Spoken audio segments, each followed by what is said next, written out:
Doka avait bénéficié d'une somme énorme à la tontine, qu'il avait glissée dans la poche intérieure de son costume. De retour à la maison, sous l'effet de la fatigue et de l'alcool, il enlève son costume, l'accroche avant de tomber sur le lit. Le matin, il se lève pour vaquer à ses occupations, convaincu qu'il avait déjà gardé l'argent où il le faisait souvent. Un mois plus tard, quand il fallait acheter les outils des enfants pour la rentrée scolaire, il se rend compte que l'argent n'y est pas. Il est tellement surpris et convaincu que personne ne pouvait connaître sa cachette. Il se met à chercher partout, même dans les poches de son costume, mais ne trouve cet argent nulle part. Dépassé, il décide d'aller consulter un devin. Ce dernier lui dit que s'il a des suspects, qu'il attribue un bâton à chacun d'eux en prononçant son nom dans son cœur, puis déposer les bâtons au sol, ce que fait Doka.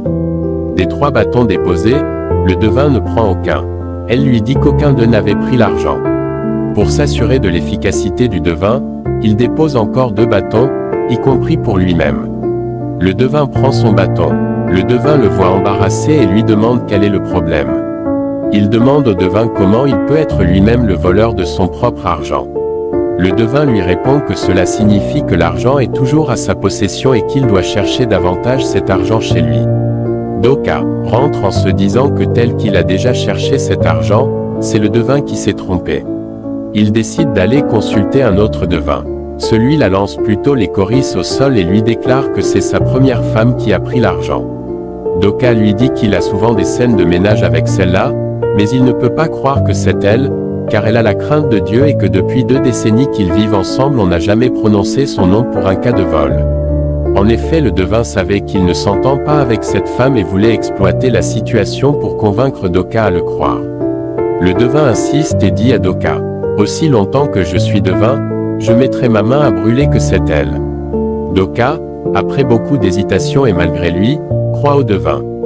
Doka rentre à la maison, appelle sa première femme et lui dit qu'elle a pris son argent. Sa femme lui dit: « Tu peux me traiter de tout, sauf de voleuse, je n'ai pas pris et je ne prendrai jamais ton argent, tu peux me croire ou pas, mais en vertu de ma foi chrétienne, je n'ai pas besoin de jurer pour te convaincre. » Comme les deux ne s'entendaient pas, cette affaire avait mis le feu sur la poudre. Doka demande à sa femme de partir de chez lui et de ne revenir qu'avec son argent.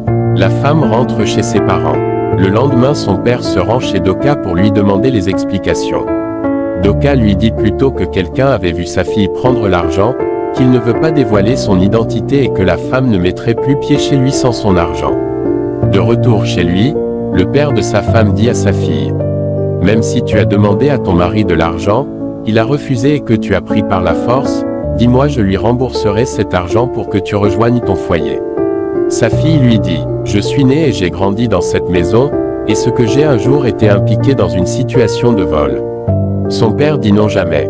Elle dit à son père: « Si tu lui donnes de l'argent, sache que tu lui as fait un cadeau et cela reviendrait à reconnaître que j'ai volé, dans ce cas je ne retournerai pas chez lui. » Son père même savait qu'en vertu de sa foi chrétienne, sa fille ne peut pas avoir volé cet argent. Quelques jours plus tard, des cafards faisaient du bruit dans la veste de Doka. Il prend la veste et se met à le secouer, puis il sent quelque chose peser et il constate c'est un paquet de papier. Il se trouve que sa poche était fissurée, qu'en mettant l'argent dans la poche, cela avait glissé au fond et se logeait entre le tissu et la doublure de l'habit. Il avait dû détacher la doublure pour récupérer l'argent. Doka, l'argent en main, au lieu d'être fier, se demande par où commencer. Il avait créé un scandale inacceptable à cause du marabout. Comment devait-il repenser les plaies? Sa première réaction consiste à prendre la machette, foncer comme un taureau chez le second devin pour défricher en le maudissant la petite forêt sacrée derrière sa maison, dans laquelle il recevait ceux qui venaient le consulter, et à détruire les objets sacrés utilisés par ce marabout. Ensuite, il était parti chez les parents de sa femme se mettre à genoux pour demander pardon.